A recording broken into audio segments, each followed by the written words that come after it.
We're going to get started in about 1 minute. And actually, we're at the top of the hour, so we'll just go ahead and get started now. So good morning. Thanks for joining us for the Food Safety Modernization Act 101, also known as FSMA 101, for Organic Food Processors webinar.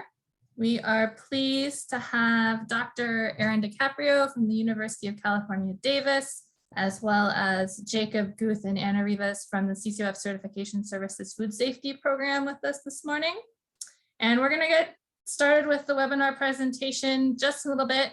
First, I'm going to go over a few quick housekeeping items. And just to let you know, we're going to turn off our videos during the presentations, but we'll come back on during the question and answer sessions. We just wanted to let you know there are faces behind the voices, but we'll be offline during the presentation. So my name is Megan Donovan, and I will be the host today. Behind the scenes, we have Larissa Hernandez providing technical assistance. She'll be fielding the questions when they come in and may hop on as an alternative host if any technical issues should arise. And the CCOF Foundation is pleased to partner with our collaborators on this webinar. Guided by the wisdom of our farming roots, the CCOF Foundation unites the organic community to advance organic agriculture. We offer intentional education, financial support, and growth opportunities for organic professionals. We wanted to acknowledge that today's webinar is supported through a food safety outreach program grant from the USDA National Institute of Food and Agriculture. Please note the contents of the webinar do not necessarily represent the official views of the USDA, and also note that this webinar is not providing legal advice. If you're having difficulties connecting to the webinar, if you can't hear or can't see, please call our office for support at 831-423-2263. Press 0 for the operator and someone will help you connect to the webinar. And finally, a quick Zoom tutorial. I know folks have spent a lot of time on Zoom over the past year or so, but just to kind of do a quick review, to see the Zoom webinar controls, move your mouse over the image of the shared screen.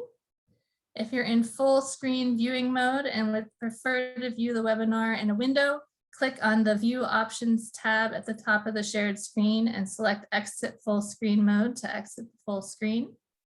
Throughout the webinar, we'll stop from time to time for questions and answers. To send in questions or communicate with our webinar staff, click on the Q&A icon at the bottom of the shared screen. The question and answer box will pop open.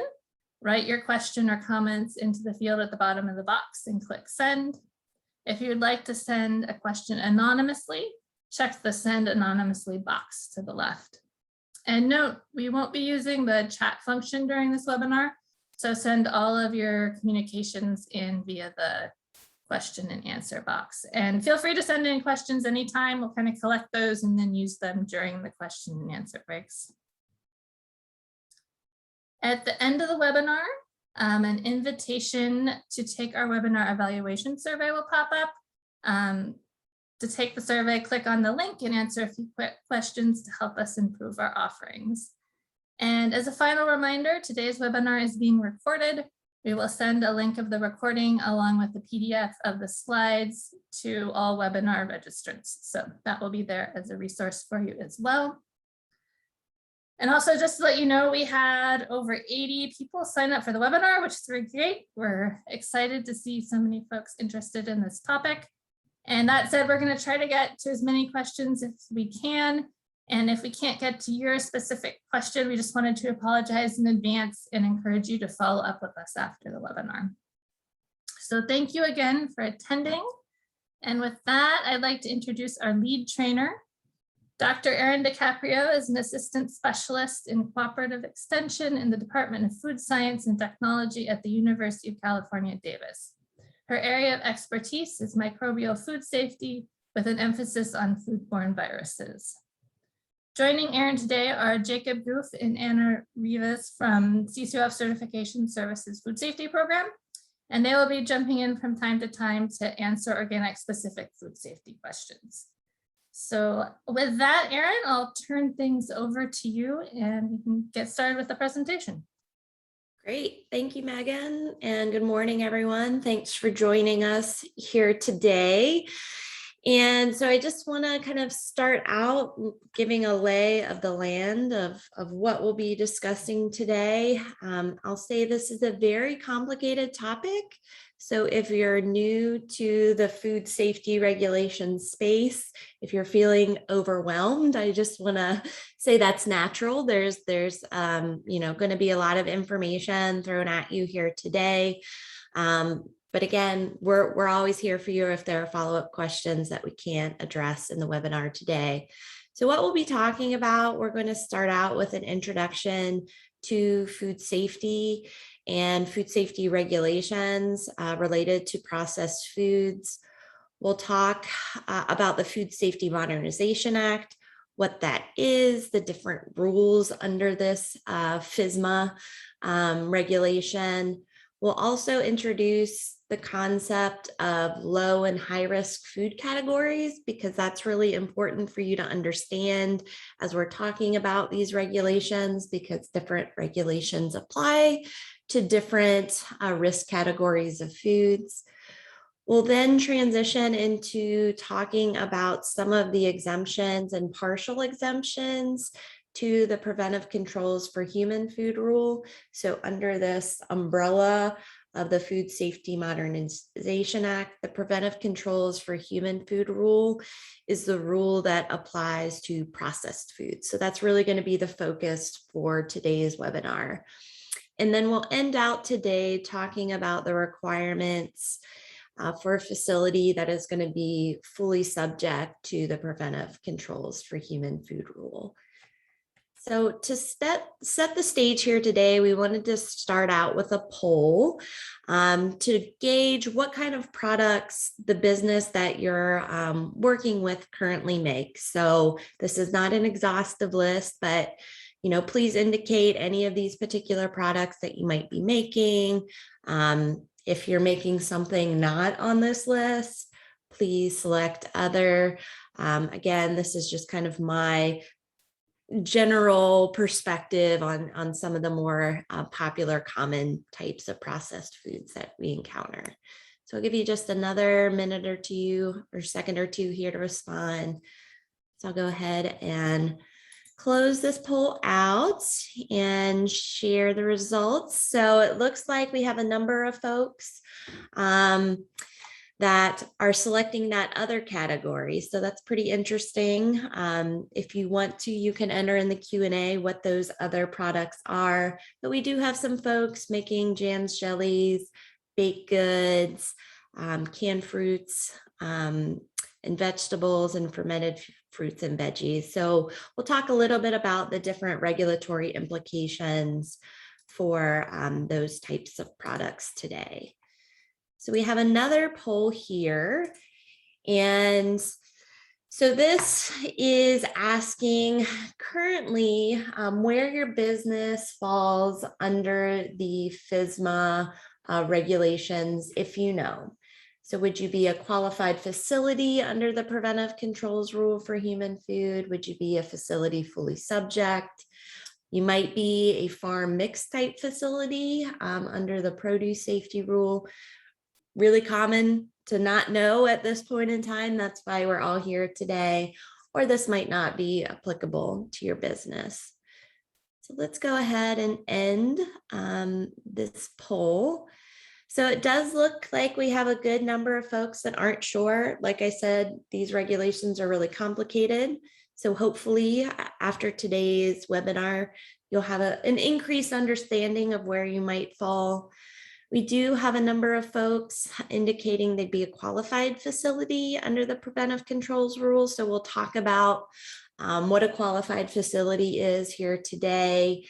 One person indicated they're a farm mixed type facility, and then we have just a few folks indicating they'd be fully subject to the rule. So again, hopefully by the end of this webinar, we all have a more clear understanding of where your business might fall in terms of this particular rule. So I wanted to start out here today, just kind of laying the lands in terms of food safety, and just a very baseline starting point is discussing the 3 general types of hazards that can occur in food and lead to foodborne illness. So these are the types of hazards that need to be minimized and controlled. And so these food safety regulations address all of these different categories of hazards. The first category are the physical hazards. So these are items like glass, metal, bones, or wood that might end up in a food product, and they can cause damage to the mouth or digestive tract if they're ingested. The next category of hazards are the chemical hazards. So chemical hazards in food include allergens, chemicals that might accidentally contaminate a food that are used in processing or sanitizing in a facility. Chemical hazards also include mycotoxins that are produced by mold growth in food.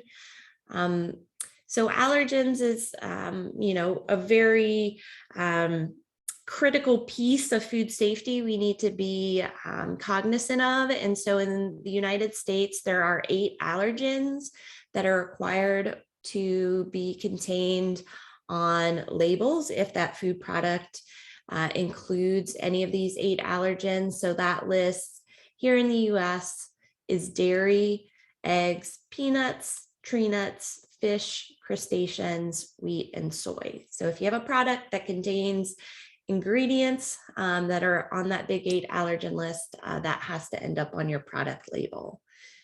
And then the last type of hazards are the biological hazards. So this group includes the microorganisms that can be transmitted by food, including bacteria, viruses, and parasites that can cause illness in humans if they're ingested.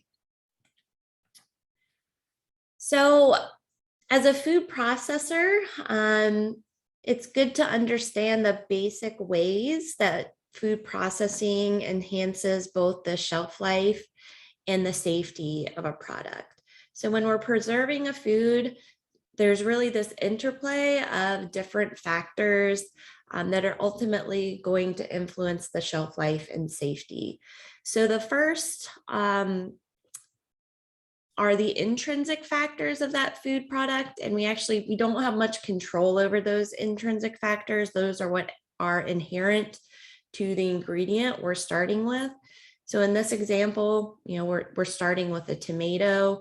And so this tomato itself is going to have a specific pH value, a amount of available water, enzymes, and microorganisms naturally present there that are going to influence its shelf life and safety. There can also, of course, be vitamins and minerals, pigments, and other components of this tomato that can degrade over time and impact its quality. So these characteristics that are inherent to the food are ones that we really can't control, and that do influence the shelf life of that product over time. So to enhance the shelf life and safety of many of our foods, we do some type of food processing to extend the shelf life. So those quality characteristics, as well as enhance the safety.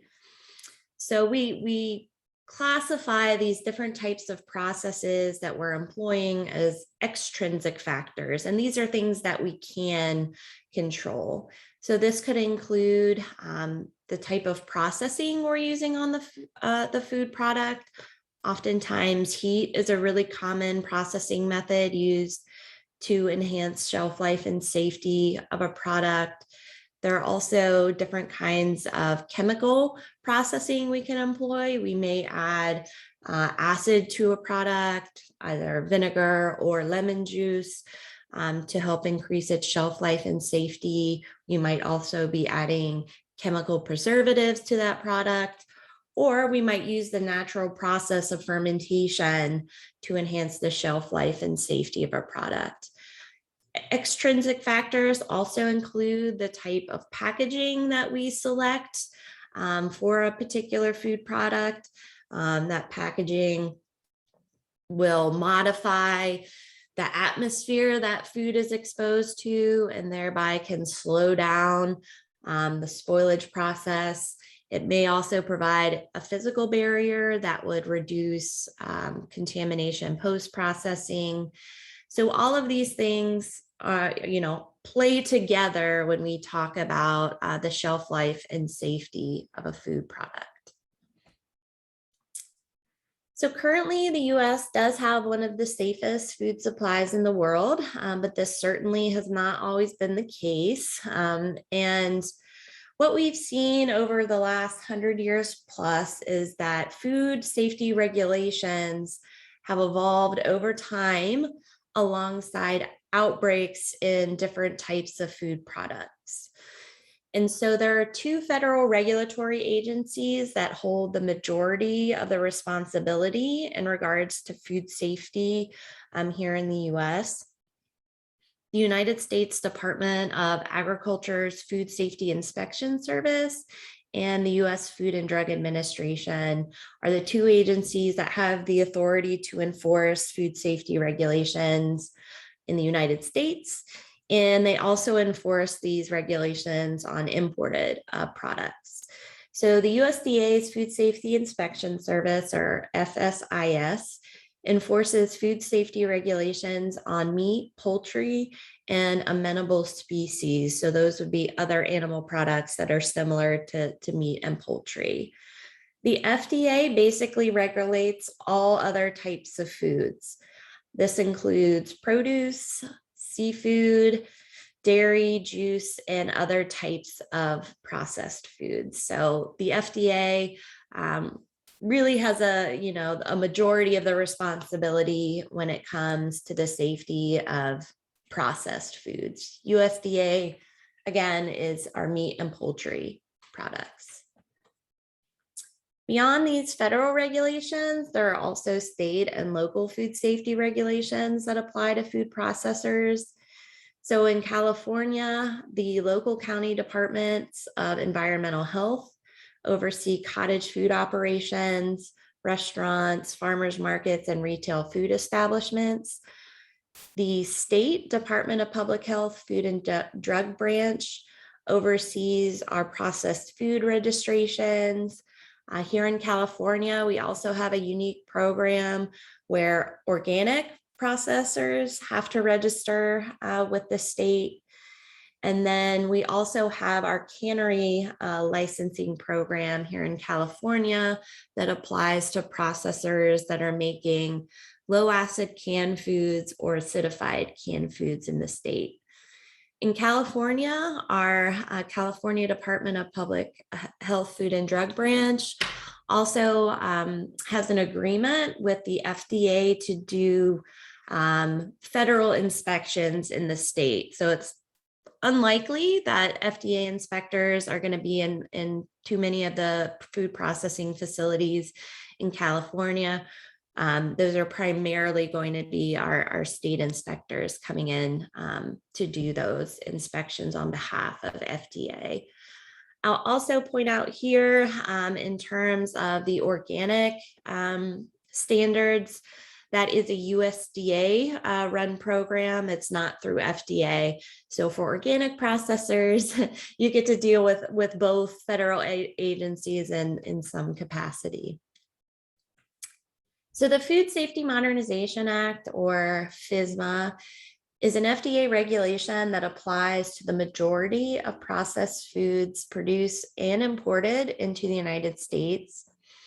It was signed into law in 2011, and FSMA is really the largest overhaul we've had to our US food safety regulations in over 70 years.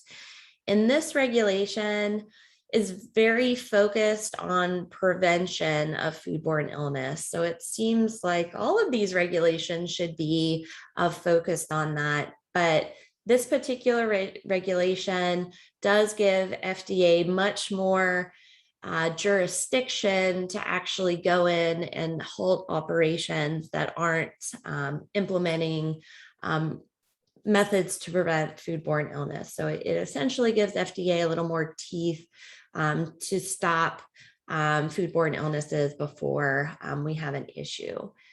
So under this blanket regulation of the Food Safety Modernization Act, the FDA established 7 major rules to implement the regulation.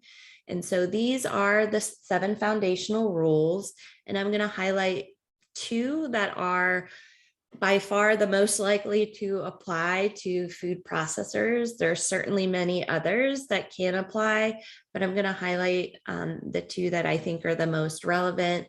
The first is the current good manufacturing practice and hazard analysis and risk-based preventive controls for human food rule. So that's quite a mouthful. And it's commonly referred to as the Preventive Controls Rule for human food, or Preventive Controls Rule, abbreviated PCHF or PC rule. And the second rule that might apply to a food processor is the standards for growing, harvesting, packing, and holding of produce for human consumption, commonly referred to as the produce safety rule. So this rule is the first federally mandated food safety regulation that applies to on-farm production. So as I already mentioned, there can certainly be many other of these rules that apply to a specific operation, but we're really going to focus in on these 2 because they're the most likely to apply.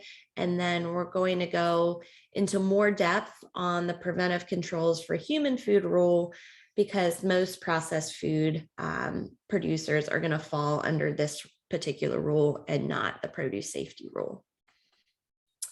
So the produce safety rule will apply to all farms that grow, harvest, pack, or hold fresh produce. There are exemptions to this rule based on the types of commodities that are being grown, if they're considered to be rarely consumed raw, and there's a very specific list of those commodities in the regulation. Growers that are growing produce that's destined for further processing, that's considered a kill step, would also have an exemption to this produce safety rule. And there is some exemptions based on the size of the farm. So very small farms would have an exemption. The preventive controls for human food rule applies to facilities that manufacture, process, pack, or hold human food. It applies to both domestically produced and imported foods. There are some modified requirements to the rule based on the size of the business. And we'll talk about some of that here today. The reason why the produce safety rule might apply to food processors is because there are certain types of low risk processing activities that are allowed on a farm. And this may result in a processor falling strictly under the produce safety rule or having some exemptions to the preventive controls rule if they meet what's called this mixed farm type facility definition. And so we'll talk about that. But this is a very limited list of activities that can occur under the produce safety rule, and also that mixed type facility exemption. So we'll discuss those in a minute. But I want to introduce here this general concept of the hierarchy of food safety risks associated with different food types. So the foods that are considered lowest risk are those that have a low water activity and or a low pH.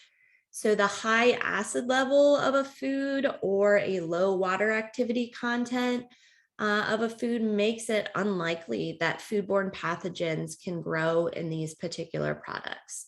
This does not mean they're free of risk, but they typically can be produced with the lowest level of control and regulatory oversight.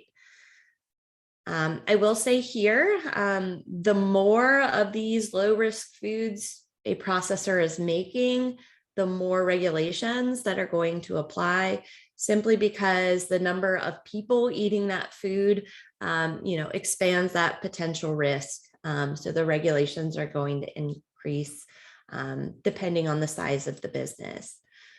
Medium risk foods, there's some examples listed here. They need to be produced in a controlled manner to ensure their safety.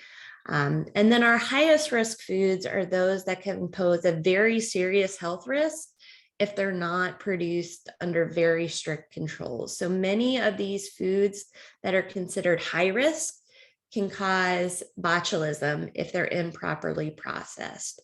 So because these high risk food types pose a potential significant health risk, they generally are going to have many more regulations associated with them. So overall, the higher the risk, the food type, the more regulations that are going to apply. And as such, the higher the cost for producing those particular products. So in California, for some of these high risk foods, many of them are going to require production in a facility that has a cannery license. If you're familiar with the cannery license program, that means that you're going to have a state inspector in your facility very frequently that is going to inspect every lot of product you make and release it into commerce. So this can, be a rather costly type of food business to run. So I just wanted to give a few really basic examples to kind of highlight the difference between a low and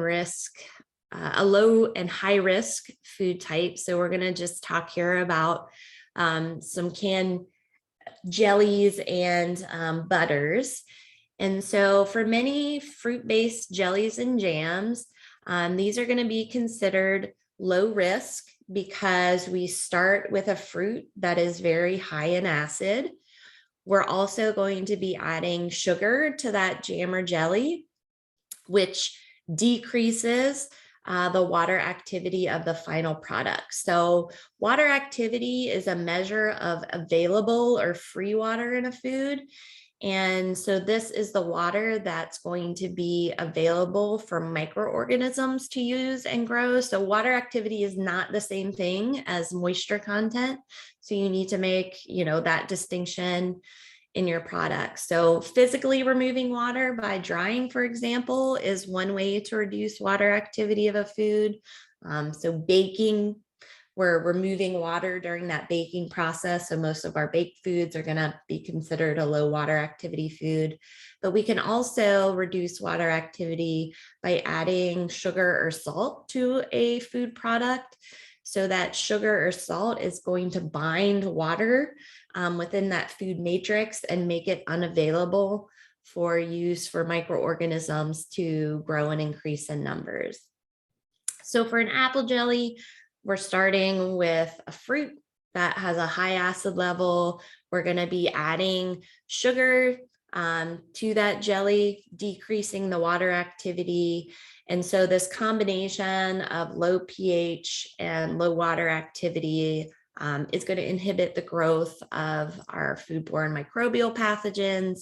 We'll also be doing some kind of heat treatment here to reduce the occurrence of spoilage microbes and any other, vegetative pathogens that might be present in the product. So apple jelly, something that's considered low risk. When we move to something like a pumpkin butter, so most fruits, not all, but most fruits do have a naturally high acid level. Pumpkin, however, has a pH that is higher. So it has a low acid level naturally. So when we talk about high acid and low acid foods in regards to canning, that dividing line is a pH of 4.6. So a food that has a pH lower than 4.6 is considered high acid. A food with a pH above 4.6 is considered low acid. So our pumpkin is considered a low acid vegetable. And because if we're making this pumpkin butter, adding an acid like lemon juice or vinegar and lowering the water activity by adding sugar, these are critical factors for ensuring the safety of this particular product. This pumpkin butter is considered higher risk when we're comparing it to an apple jelly, for example. So there are some other fruits that have a high pH that would include things like bananas, papayas, melons, white peaches.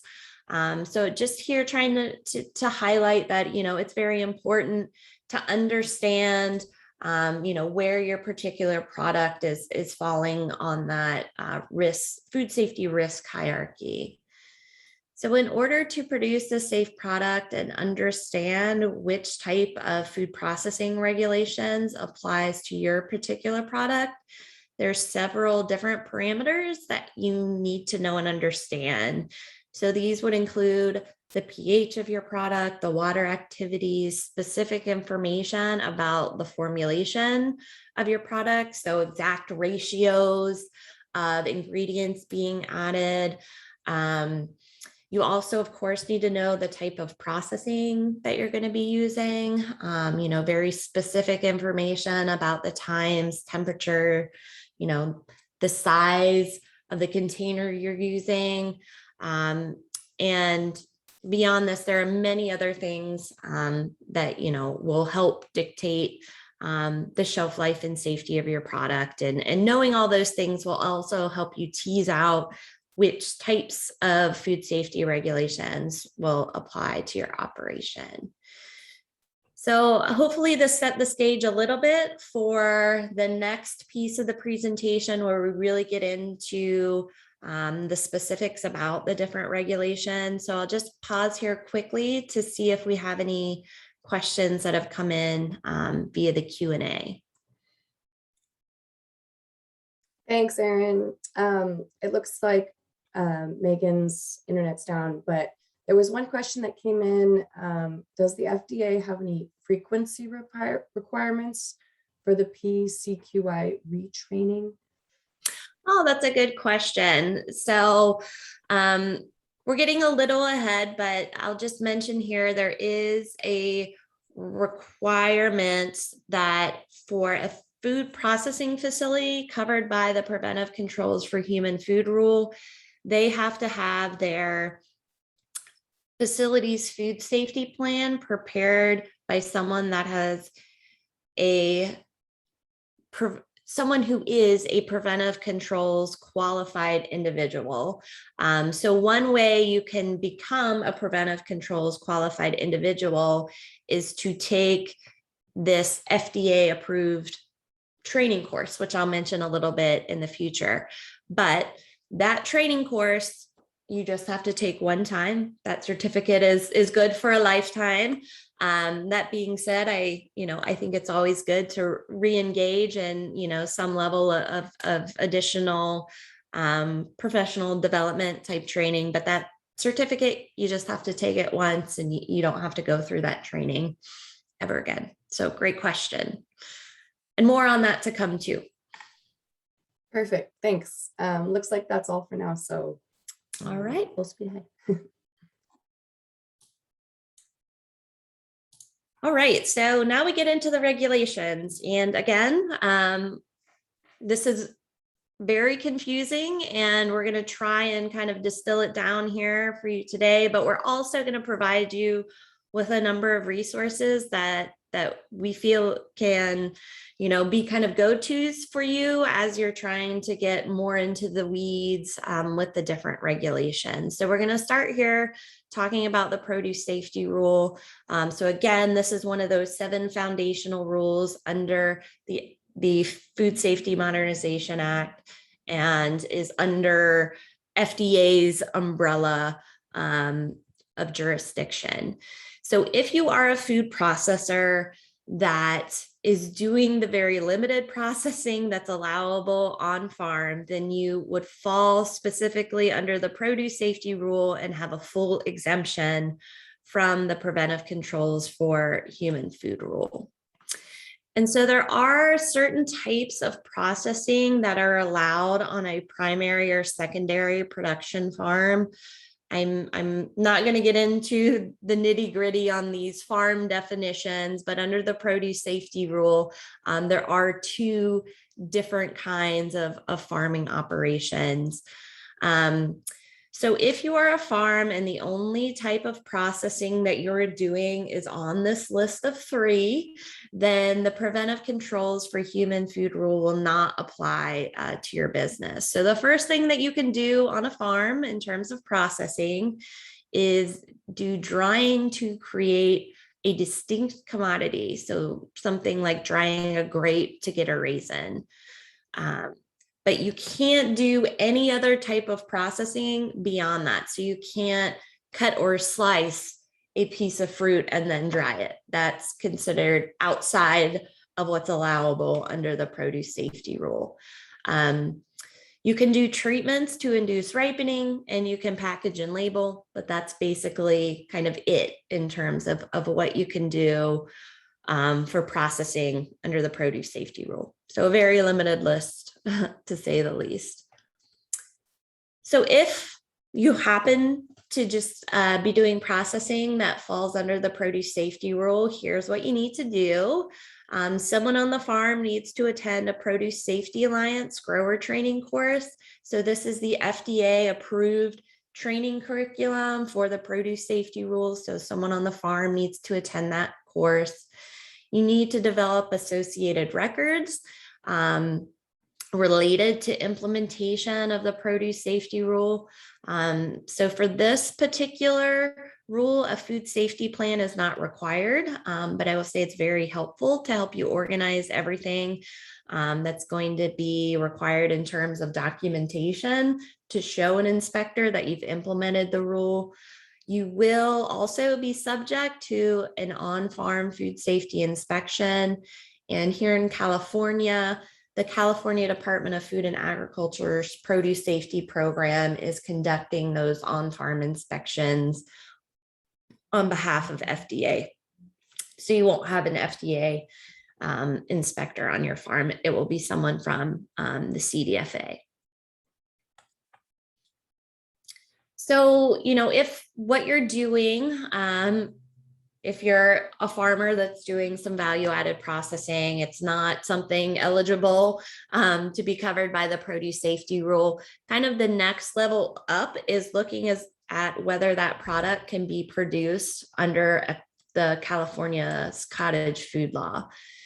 So there are some options for producing low-risk processed foods under our California Cottage Food Law.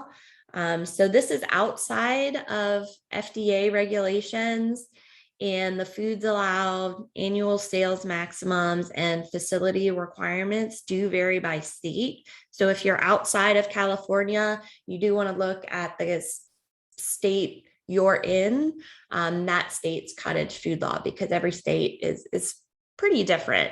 And I do also want to point out here that this flow diagram, this is just a piece of a much larger flow diagram.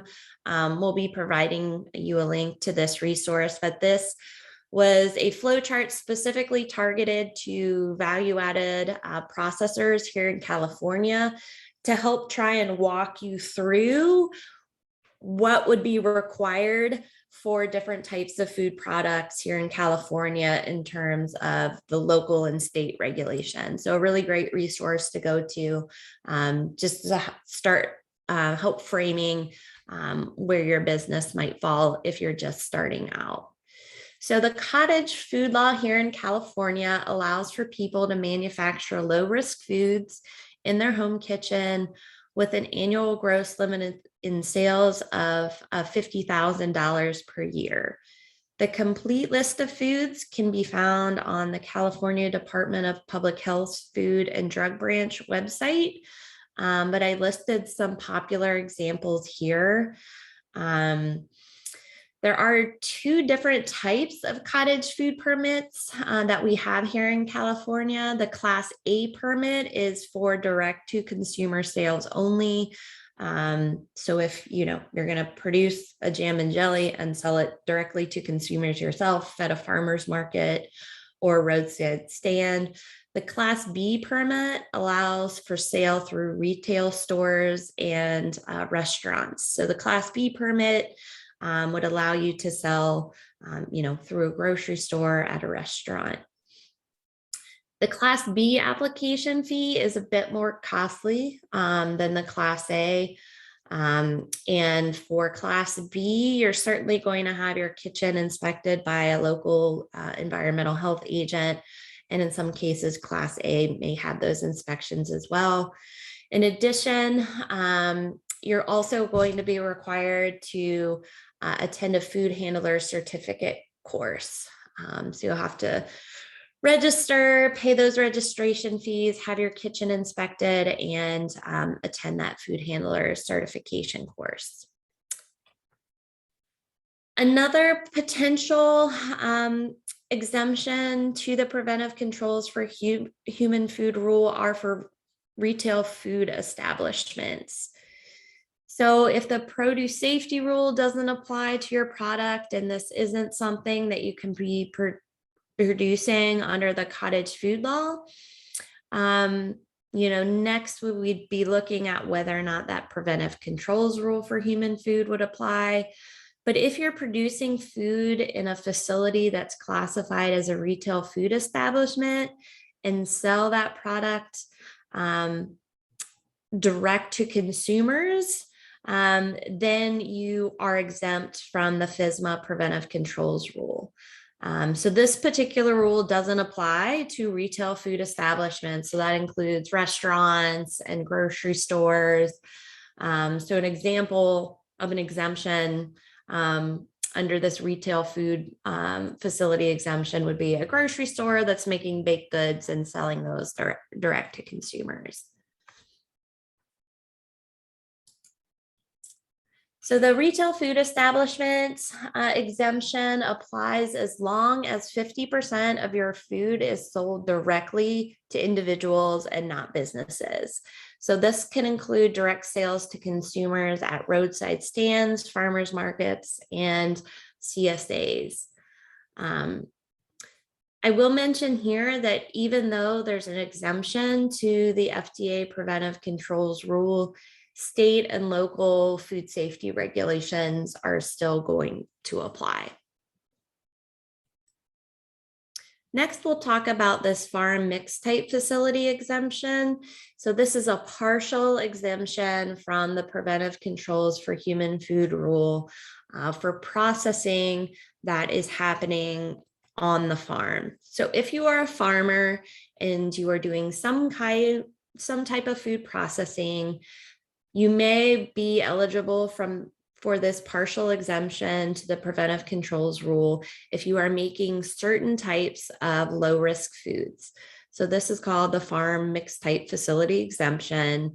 And so a few of those foods are listed here, but there are some others, and you can find those by looking at the FDA guidance document that's listed here, but I would recommend this guidance document from Community Alliance with Family Farmers that has the complete list of the different types of foods that you can produce under this mixed type facility exemption.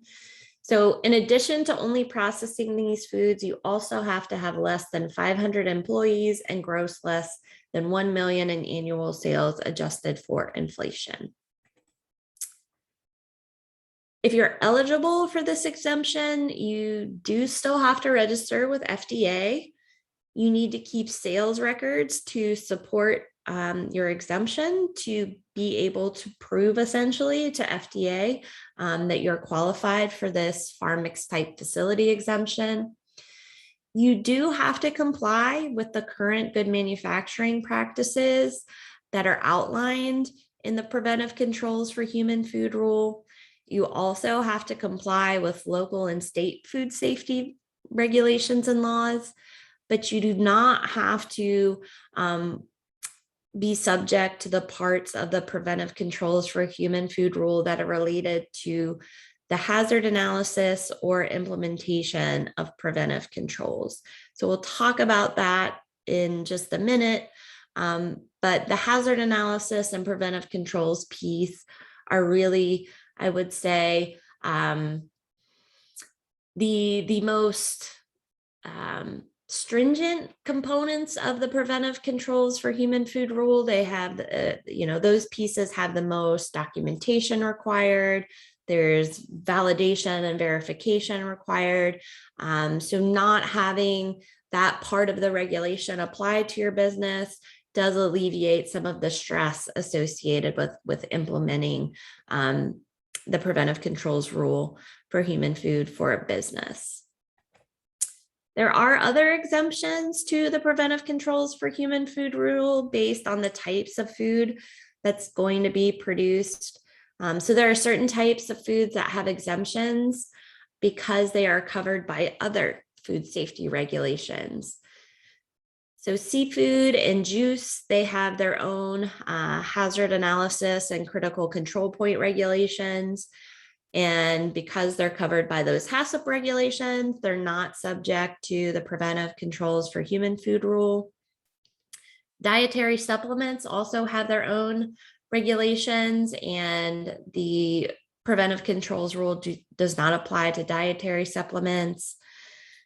Low acid canned foods, they are exempt from the part of preventive controls that applies to biological food safety hazards because they address those hazards by complying with 21 CFR Part 1 through 13, which is the low acid canned food regulation, but they have to be compliant with all the other parts of the preventive controls for human food rule.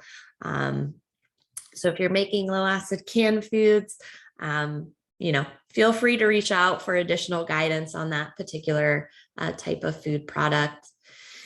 So beyond the federal regulations, of course, we have our state and local food safety regulations. So in California, we do have the Cottage Food Law, which allows for production of certain low-risk food types in a home kitchen. Again, there are restrictions on how much revenue you generate from that kind of business and where you're selling those products. We also have this processed food registration program. So any food processing facility in California needs to apply for this processed food registration or PFR. You can find more details on that process at the California Department of Food and Drugs Food Safety Program website.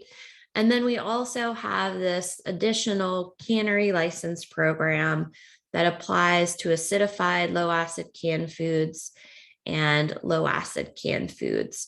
And so this is the program I alluded to earlier, where you're going to have you're going to submit to the state a process for your particular canned product.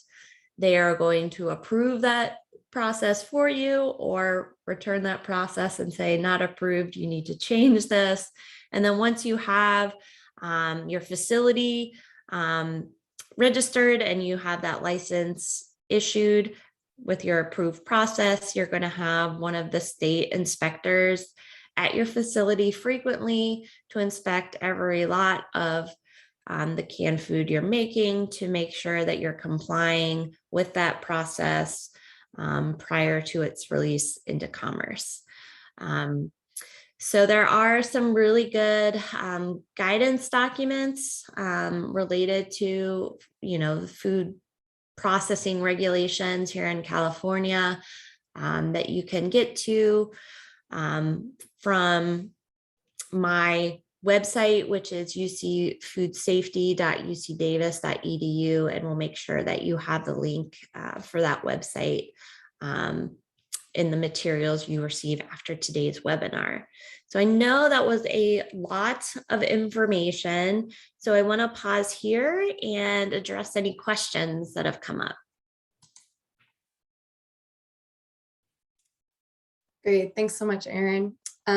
There was one question that came in. For the FSMA approved PSA training, does it need to be an employee of the farm or business who takes the training, or is it acceptable for the consultant to have taken the PSA training? Yeah, so in terms of the PSA training, so that's the grower training. I believe the expectation there is that it's actually someone on the farm.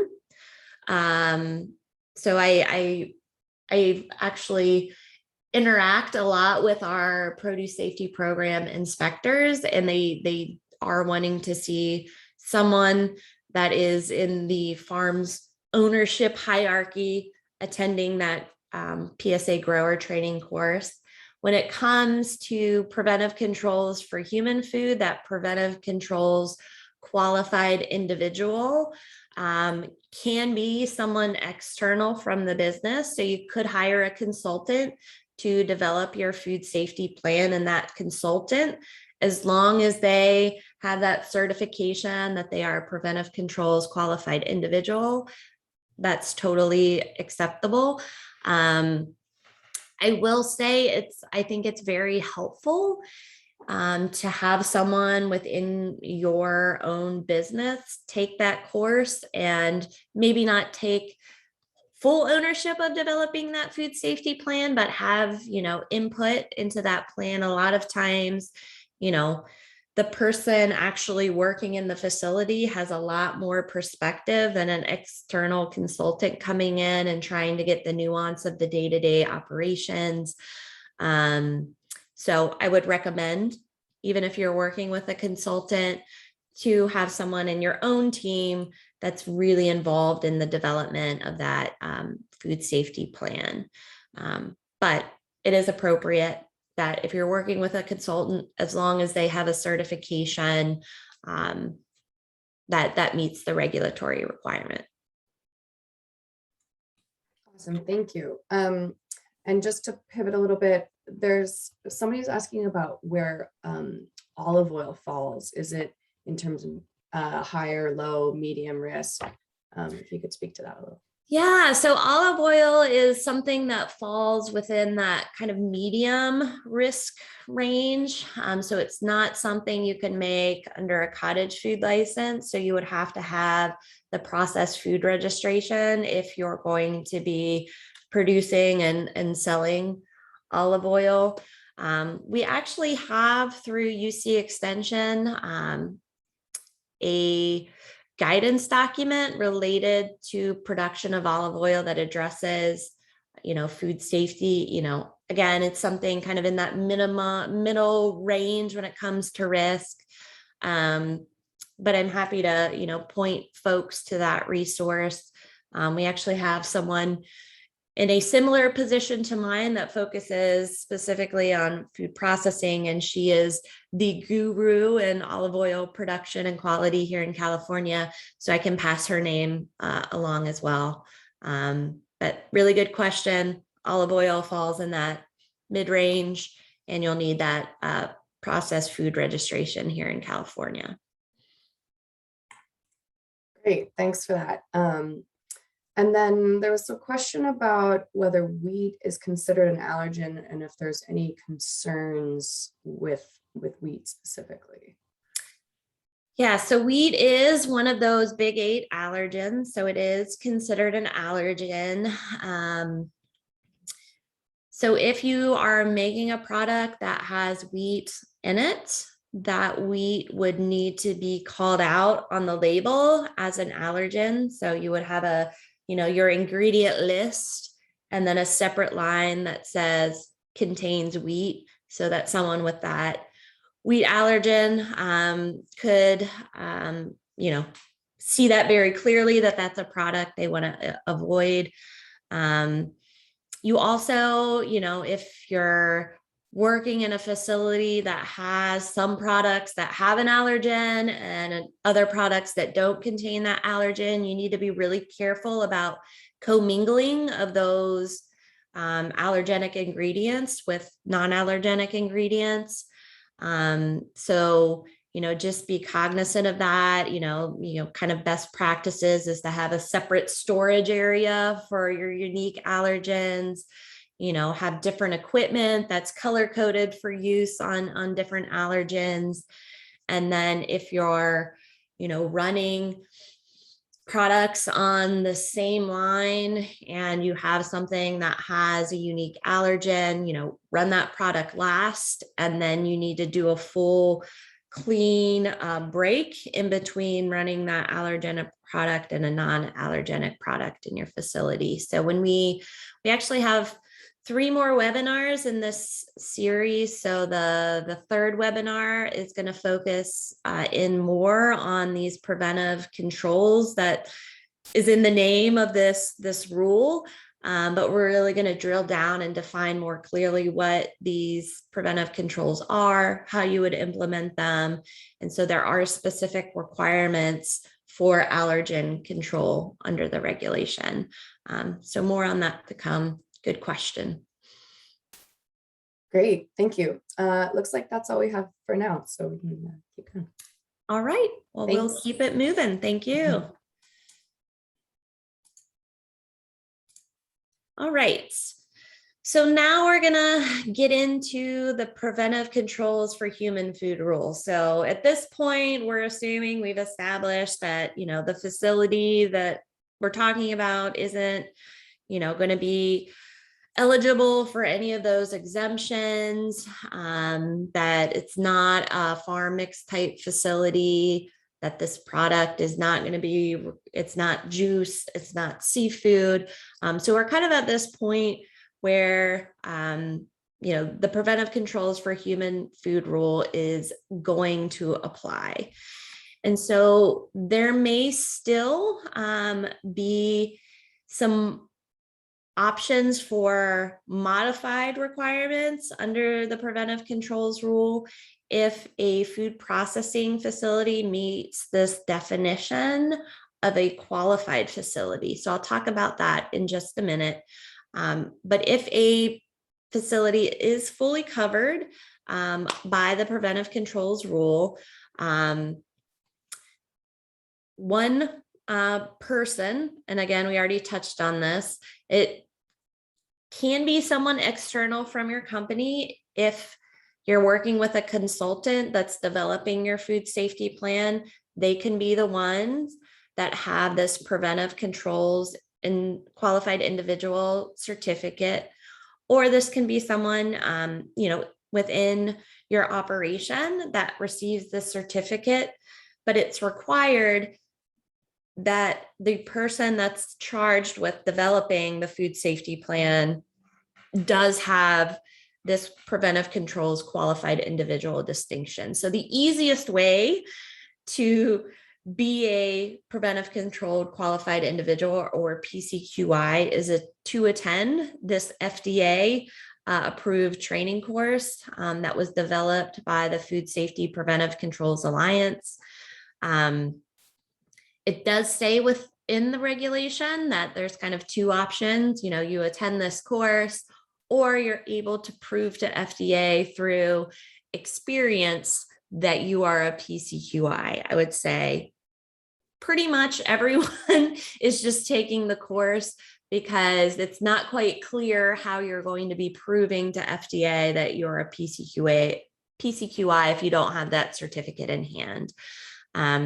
We're also going to be, running some of these PCQI courses in the future through this grant. So if you're interested in attending this course, or have somebody else within the business that you think, would be interested, keep, looking at your emails from CCOF for those upcoming courses. You can always find a list of PCQI courses on the Food Safety Preventive Controls Alliance webpage. So if you're really chomping at the bit to get this training done, you can go to their website. I think right now they're also still doing fully virtual training due to COVID. So somebody that's taken this training, that's a preventive controls qualified individual, is going to work to conduct a hazard analysis And then once that hazard analysis is conducted, they'll be working to develop a robust food safety plan for the facility. You'll also have to register with FDA as a food processing facility, and then you're going to be subject to inspection. And here in California, our state department, of Public Health, Food and Drug Branch does have a contract with FDA to do the preventive controls inspections here in California. So I believe most of our CDPH inspections are now fully aligned with the preventive controls for human food rule. So there are these modified requirements under the preventive controls for human food rule if a business meets one of the 2 criteria to be considered a qualified facility. So the first option, I guess, is to have less than $1 million in annual sales adjusted for inflation. So if you're a business that has less than 1 million in annual sales, you're considered very small by FDA, and you're going to be eligible for this qualified facility distinction, and you'll have modified requirements to the preventive controls rule.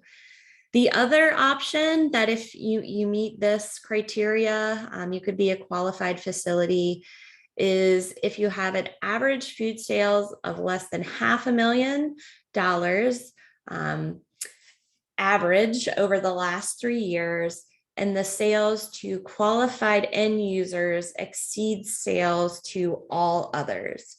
So qualified end users are consumers or restaurants located within 275 miles of a business. So if you're less than $500,000 a year, and more than half of your sales are going to consumers or restaurants, then you would be considered a qualified facility. So if either of these criteria apply, the facility still has to register with FDA and keep documentation supporting their qualified exemption status. However, these qualified facilities will be exempt from conducting the hazard analysis and implementing those risk-based preventive controls. So our next webinar that will be in October is going to focus in specifically on qualified facilities. So how you would do those calculations, what's required in that filing with FDA, and then what you do need to be compliant with under the regulation, as well as our local and state food safety regulations. So if you can't wait until October, you can go ahead and look. FDA has some guidance documents related to these facility attestations. But generally, you're still going to have to comply with the current good manufacturing practices as it's outlined in the Preventive Controls for Human Food Rule. And then you're going to have to file this form with FDA stating that you meet the criteria of a very small business. So the Preventive Controls for Human Food Rule aims to have food processing facilities build this food safety system. So implementing this broad arching system within the business that's going to minimize foodborne outbreaks. So for those that are a qualified facility or a farm mix type facility that have the modified requirements under the Preventive Controls for Human Food Rule, the current good manufacturing practices or GMPs are still required. And so GMPs are really the base level things that have to be done to mitigate food safety risks. And they serve as the foundation for the food safety program. We're going to have a 4th webinar that focuses on these good manufacturing practices or GMPs. But these are things, like employees washing their hands, making sure equipment is going to be routinely cleaned and sanitized. Equipment's going to be properly maintained, things like that. So after we have that foundation of GMPs, the hazard analysis is really the next most important piece of the food safety system. So the hazard analysis is a systematic review of your process that highlights all the potential hazards in your product and process. Then those hazards are going to be ranked as something being controlled by prerequisite or GMP programs, or they might be flagged as something reasonably foreseeable to occur in that product. And in those cases, that is going to require a preventive control to be implemented to reduce risk. And so we're going to have a third webinar that really gets into the details of this, but I just want to introduce here, there are 4 types of preventive controls under the Preventive Controls Rule for human food that may be implemented depending on the type of hazard that was identified. So the first type are process preventive controls. If you're familiar with HACCP systems, these are, critical control points. So these are things that you do in the facility to control a hazard like thermal processing or acidifying. Process preventive controls, pretty analogous to critical control points in a hazard system. Sanitation preventive controls are those that control for hazards in the environment. So a sanitation preventive control might be cleaning and sanitizing your processing line after you've run a unique allergen to minimize allergen cross contact to a non-allergenic product. It might be making sure that your equipment and drains are cleaned and sanitized regularly to minimize risks of environmental pathogen, recontamination of an exposed ready-to-eat product. So we'll go into that in our third webinar. Allergen preventive controls are those that are really aimed to reduce allergen mislabeling. So mislabeled allergens is one of the leading causes of recalls in this country. So an allergen that should be on a label not being there and a product having to be recalled. So we have these allergen preventive controls to help minimize those risks. And then the last type of preventive controls are supply chain preventive controls. So those are utilized if you're relying on a supplier to control a hazard in a particular product. And so the hazard analysis, these established preventive controls, validation of those preventive controls, documentation related to monitoring those preventive controls, verifying that they were implemented, and any corrective actions make up the bulk of the food safety plan. An additional component is a recall plan that outlines the procedures in the scenario where a product must be recalled. So a food safety plan is going to be required for food processors fully covered by the Preventive Controls Rule. So you're going to have to develop this, robust food safety plan if you're fully covered by the regulation.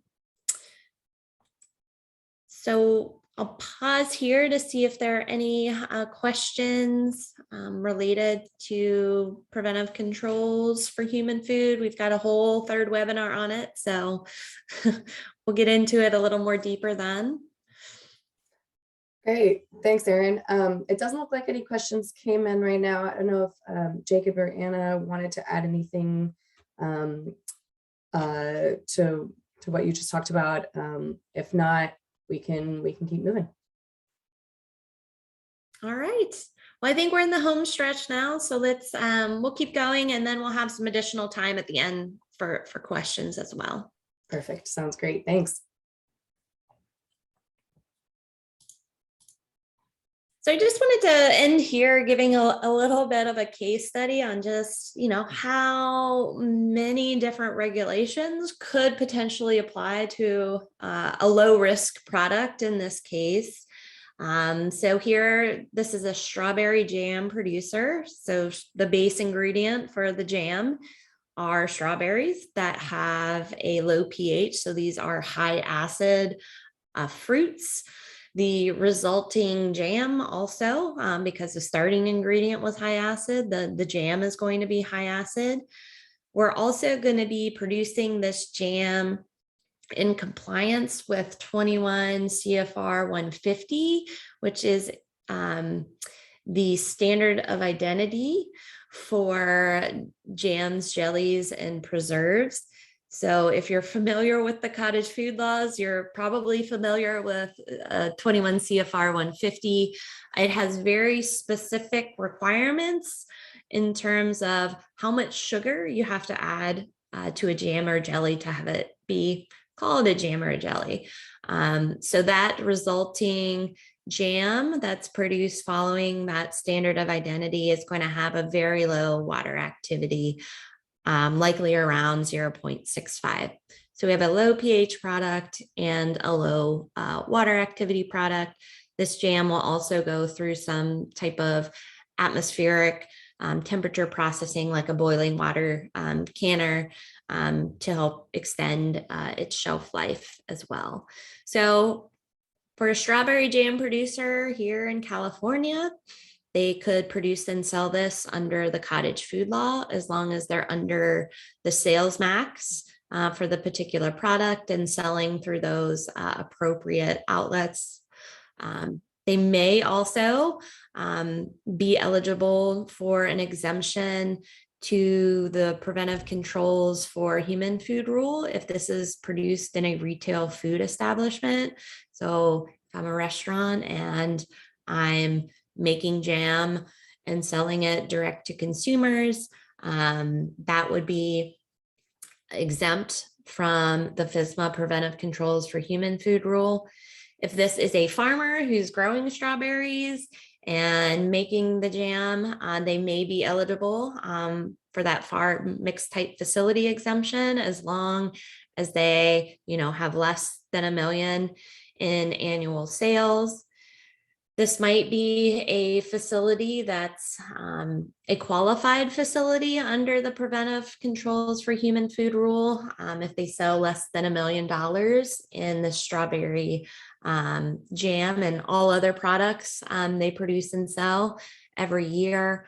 Or if this is a very large company that's producing enough strawberry jam to exceed $1 million in annual sales, or if they have a number of different product lines and the combined annual sales of all of those products exceed $1 million, then the full requirements of the Preventive Controls for Human Food Rule would apply.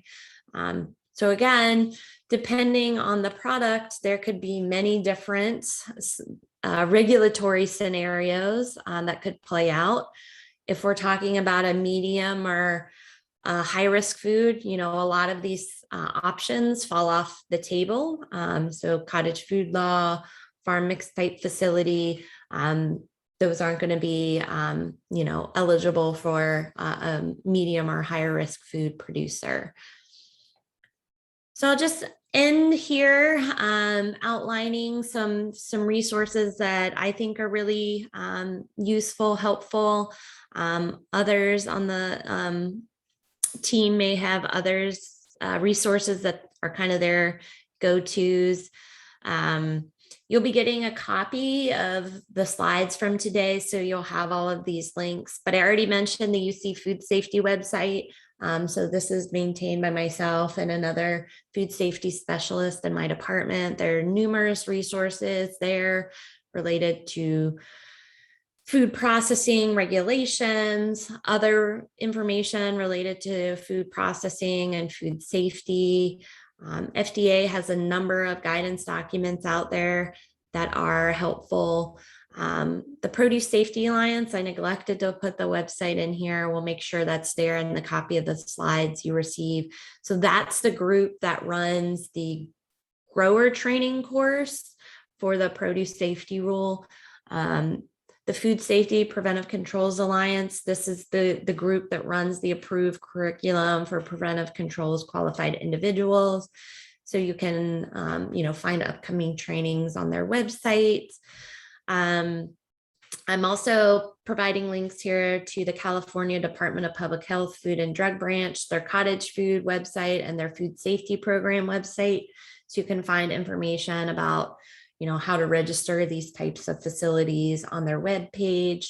And then I'm also just pointing out a series of brochures I developed in collaboration with Community Alliance for Family Farmers. The first is that flow chart I showed some pieces of for value-added processing in California that kind of walked you through where you might fall in terms of regulatory compliance.